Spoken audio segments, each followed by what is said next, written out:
अस्सलाम वालेकुम, मैं हूं हबीब अकरम और आप देख रहे हैं बदलता पाकिस्तान। आज का हमारा मौजू है यकसा निसाब तालीम, यानी तमाम लोगों के लिए ऐसा निसाब तालीम कि डेरा गाजी खान से लेके बल्कि कराची से लेके खैबर तक बेशतर लोग एक ही जैसी किताब पढ़ें और एक ही जैसा सीखें और उसके बाद ज़िंदगी में कंपटीशन करते हुए नज़र आए। हमारे यहाँ इस वक्त जो सूरत हाल है वो ये है कि हमारे यहाँ एक निज़ाम तो है पब्लिक स्कूल्स का, डिविजनल पब्लिक स्कूल्स हैं, आर्मी पब्लिक स्कूल्स हैं, सादिक पब्लिक स्कूल है। इस तरह के जो पब्लिक स्कूल्स हैं जो आम आदमी की पहुंच से हमेशा दूर रहते हैं। ख़ास किस्म के क्लब्स हैं जहां पर जाने के लिए आपका ख़ानदान देखा जाता है, हस्ब व नसब देखा जाता है और उसके बाद आपको वहां दाखिले की इजाज़त मिलती। दूसरा है प्राइवेट स्कूल्स। प्राइवेट स्कूल्स का निज़ाम जो है वो आप अगर यूँ कहिए कि मरबूत है तो ऐसा कहना गलत होगा। पंजाब के वज़ीर तालीम ने मेरे सामने एक बार ये बात की, उन्होंने कहा कि प्राइवेट स्कूल्स पर हमारा कोई बस नहीं चलता, ये जैसा चाहते हैं वैसा करते हैं। तीसरा निज़ाम है गवर्नमेंट स्कूल्स का। वो स्कूल्स जहाँ से निकलने वाले आम तौर पर क्लर्क होते हैं, आम तौर पर छोटे दरमियाने दर्जे के अफसर होते हैं, बहुत ज़्यादा भी तरक्की कर जाएं तो वो 20वें ग्रेड से रिटायर हो जाते हैं। हमारे मुल्क में जो चीज़ आज तक सामने नहीं आई वो है कि एक ऐसी एजुकेशन पॉलिसी जिस पर तमाम लोगों का इत्तफाक राय हो। अलबत्ता हर डिक्टेटर ने जब भी वो हुकूमत में आया है तो उसने आकर एक एजुकेशन पॉलिसी देने की या नाफिज करने की कोशिश ज़रूर की है जिसके हमेशा उल्टे सीधे नताइज निकले हैं। बहुत से जो माहिरीन समाजियात हैं, माहिरीन इमरानियात हैं, उनका ख़्याल ये है कि हमारी सोसाइटी में, हमारे मुआशरे में जो अदम मुसावात का जो एक मंज़र नज़र आ रहा है वो बुनियादी तौर पर एजुकेशन की पॉलिसी की अदम मौजूदगी का और मुख्तलिफ निसाब हाई तालीम के इस्तेमाल में होने का नतीजा है। इसी मौजू पर आज गुफ्तगू करने के लिए हमारे साथ तशरीफ़ रखते हैं मारूफ सहाफ़ी और कॉलमिस्ट जनाब अताउर रहमान साहब। उनके साथ तशरीफ़ रखते हैं जनाब प्रोफेसर मुमताज़ सालिक साहब, तंजीम असातिज़ा से इनका ताल्लुक़ है, और मोहसिन लगारी साहब PML काफ से इनका ताल्लुक़ है, PMLQ से, और मेंबर हैं सूबाई असम्बली के, और उनके साथ तशरीफ़ रखती हैं शाजिया हसन साहिबा, माहिर तालीम हैं। अताउर रहमान साहब, आखिर क्या वजह है कि हमने अपने मुल्क में ये इजाज़त दी कि बाकायदा तौर पर आप जिस किस्म की किताब बच्चों को पढ़ाना चाहें आप पढ़ा सकते हैं, कोई आपको पूछने वाला नहीं? देखिए, इसके दो वजूह हैं। एक तो तारीख़ी है, हम आज से कोई 62-63 साल पहले कॉलोनियल दौर से निकले थे, लेकिन हम कॉलोनियल निज़ाम को ख़त्म ना कर सके। अब वो जो अंग्रेज़ का साम्राज्य निज़ाम था उसने 2-3 अक़साम के अफराद पैदा करने के लिए यहाँ पर एक निज़ाम तालीम मुसल्लत किया। एक तो मसलन मैं मिसाल दूँगा एचिसन कॉलेज की। एचिसन कॉलेज बनाया गया, Aitchison College for the sons of chiefs. ये तो चीफ्स के बेटे जो नवाब थे, जो सरदार थे, जो हिंदुओं के बड़े बड़े महाराज किस्म के लोग थे, उनके बच्चों को तालीम देने के लिए ये कॉलेज बनाया गया, या इस तरह के दूसरे कॉलेज बनाए गए। एक वो बनाए गए जो कि अंग्रेज़ों को अपने महकमों में मुलाजमत के लिए चाहिए थे। फिर आप देखिए, आपने प्राइवेट स्कूलों का ज़िक्र किया है। प्राइवेट स्कूल ज़्यादातर हमारे यहाँ क़याम पाकिस्तान के बाद वजूद में आए हैं, जब यहाँ पर लोगों ने थोड़ा सा उन्हें इक़्तिसादी संभाला मिला, थोड़ी सी उनके यहाँ खुशहाली आई, तो उन्होंने कहा अच्छा चीफ्स के लोग ही ना अच्छे कॉलेजों और स्कूलों में पढ़ें, हमारे बच्चे भी पढ़ें।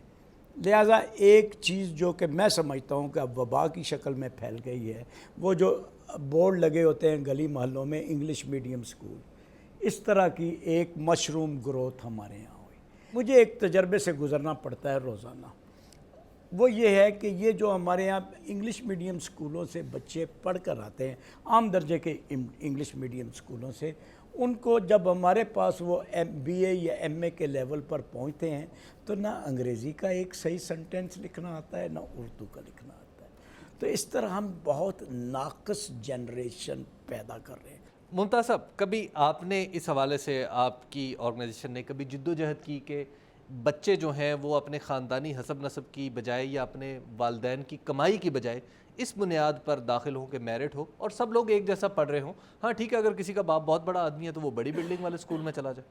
पहली बात यह है कि अल्लामा इकबाल ने जो ये कहा था कि आह ये अहले कलीसा का निज़ाम तालीम ایک سازش شفقت دین و مروت کے خلاف.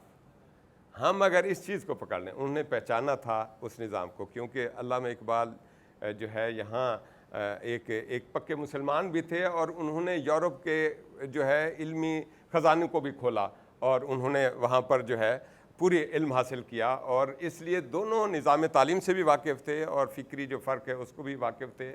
اور لارڈ میکالے نے یہاں پر جو نظام تعلیم بنایا جس کا تسلسل ابھی چلا آ رہا ہے, اور جس طرح کہ عطاء الرحمن صاحب نے کہا ہے کہ بیسک فلاسفی یہ ہے, اس وقت ہماری جو قوم ہے ایک سٹریس میں کام کر رہی ہے, اس کے اوپر ایک نظام مسلط کیا جا رہا ہے, اور وہی کلونیل قسم کا وہ پہلو پایا جاتا ہے کہ وہ یہ چاہتے ہیں کہ ہمیں جو ہے ایک مارکیٹ کے جو ہے یہ سیلرز چاہیے, تعلیم ایک سیلر ہو انٹرنیشنل گلوبل ولیج کے اندر, اور یہاں پر ان کی مارکیٹنگ کے لیے یہاں ایسے طالب علم ملیں, ایسے نوجوان ملیں جو کہ WTO کے بعد ہر چیز میں جو ہے یہاں کوئی سکالر نہ ہوں, یہاں فلاسفرز نہ ہوں, یہاں قوم کی قیادت کرنے والے نہ ہوں, بلکہ ان کے ایک سیلر ہوں.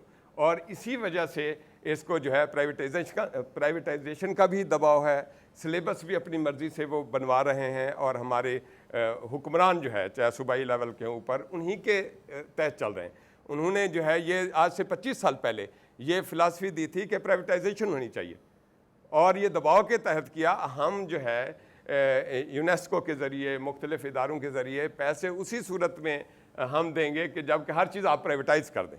ٹیلنٹ کا تعلق پیسے سے جوڑ دیا گیا ہے. اس وقت پنجاب کی گورنمنٹ نے جو ہے عربی وغیرہ یا جو ہماری تہذیبی زبان ہے اس کو ختم کر کے اس کی جگہ پر کمپیوٹر لا دیا ہے. حالانکہ میرا 3ری جماعت کا بچہ جو ہے کمپیوٹر جانتا ہے, مجھ سے بہتر جانتا ہے, لیکن وہ ایک ہمارے ثقافتی علامتوں کو, ہماری آپس میں وحدت کی جو طریقے ہیں ان سب کو ختم کر کے یہ کیا جائے. محسن لغاری صاحب, کیا سیاستدانوں میں سیاسی سطح پر اس بات کا ادراک موجود ہے کہ ہاں ہمیں ایک ایسے نظام تعلیم کی ضرورت ہے کہ جو تمام لوگوں کے لیے ایکسیپٹیبل ہو؟ پہلے تو میں اپنا ایک فرض یہ سمجھتا ہوں کہ میرے سکول بیشنگ ہوئی ہے تو میں تھوڑا سا اپنے سکول کو ڈیفینڈ کروں. یہ ایک سمبل بنا کے ایک انسٹیٹیوشن کو, ایک سکول کو اس کی بیشنگ کرنا یہ مناسب میرے خیال میں نہیں تھی, بات جو بار بار کی گئی ہے. اور اگر وہ ایک اچھا انسٹیٹیوشن ہے تو اس کو ریپلیکیٹ کیا جائے, نہ یہ کہ اس کو بھی کہو کہ تم بھی نیچے آ جاؤ, نہ باقی لوگوں کو معیار اوپر کر کے وہاں تک لانے کی ضرورت ہے. جو بات ہو رہی ہے لغاری صاحب وہ یہ ہے کہ کیا ہمیں نو ڈاؤٹ یونیورسٹیز کے لیول پہ ڈفرینسز ہوں گے, لیکن کیا ہمیں ہمارا جو اسکول لیولز پر, کالج لیولز پر ایک یکساں نصاب ہونا چاہیے یا نہیں ہونا چاہیے؟ بلڈنگز بڑی بھی ہو سکتی ہیں, چھوٹی بھی ہو سکتی ہیں, درخت کے نیچے بیٹھ کے بھی پڑھا جا سکتا ہے, اس پہ بات ہو رہی ہے. کیا یہ ریئلائزیشن موجود ہے کہیں پولیٹیکل ہمارے پڑھنا جو ہے اسکول جو ہے وہ کمرے کا نام نہیں ہے.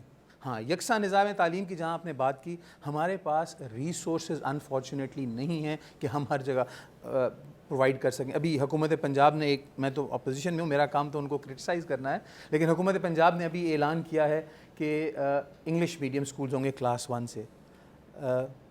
پڑھانے والے ہی نہیں ہیں تو کہاں سے ہوں گے؟ یہ اعلانات سے نہیں ہوتی چیزیں, ان چیزوں کے لیے آپ کو کام کرنا پڑتا ہے. اگر آپ نے انگلش میڈیم پڑھانا ہے کلاس 1 سے تو پہلے آپ اس کے لیے استاد تیار کریں گے. شازیہ, آپ کیا کہیں گے اس پہ؟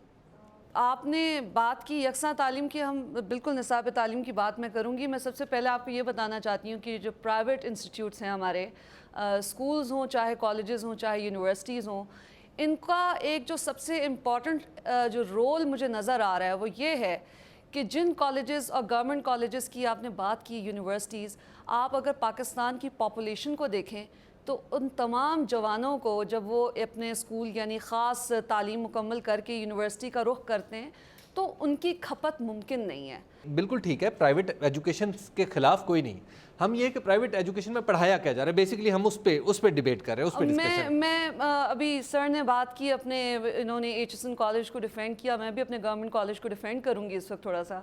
اور میں آپ کو بتاؤں گی کہ جب GC یونیورسٹی بنا ہے تو بے تحاشا جسے وہاں پہ جسے کہتے ہیں کہ کوئی انہوں نے کمپرومائز نہیں کیا اپنے سٹینڈرڈز کے اوپر.